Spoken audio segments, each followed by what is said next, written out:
Andriana Solofranc, tompon'andraikitra eo amin'ny tolotra Zara Iombonana eto amin'ny fandaharana asa Fiarina.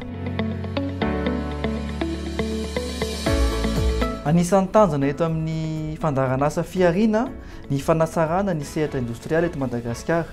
Izany nahatonga anay androany nanao an'ilay tetikasa Zara Iombonana. Ny tetikasa Zara Iombonana zany ny tanjona voalohany tetikasa Zara Iombonana dia manome vola, mampindram-bola ho an'ireo kooperativa rehetra izay manana viana hividy fitaovana hanatsarana ny vokatra ataon'zareo na amin'ny lafiny kalitao na amin'ny lafiny ny abetsahany.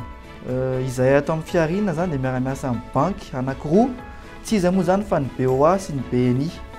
Ataonay laharam-pahamehana koa eto amin'ny tetikasa Zara Iombonana ny fanohanana ny fandraharan'ireo tanora sy ireo vehivavy. Mampiavaka an'ilay tetikasa Zara Iombonana dia ny resaka fampiofanana. Izay ato amin'ny Fiarina dia vonona hanome fampiofanana an'ireo olona rehetra mpikambana ao anatin'ilay kooperativa mandritra ny 2 taona ahafahan'izy ireo mamerana atsakasan-davan'ny vola mampidramina sy mampitombo ny vola miditra ao anatin'ilay kooperativa.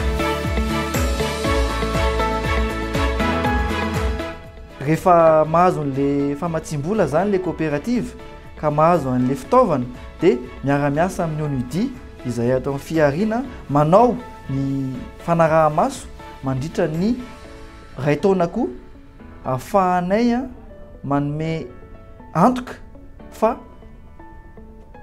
tsy simba ilay fitaovana ampiasaina amin'ny tokony ho izy ary mampidi-bola ho an'ilay kooperativa.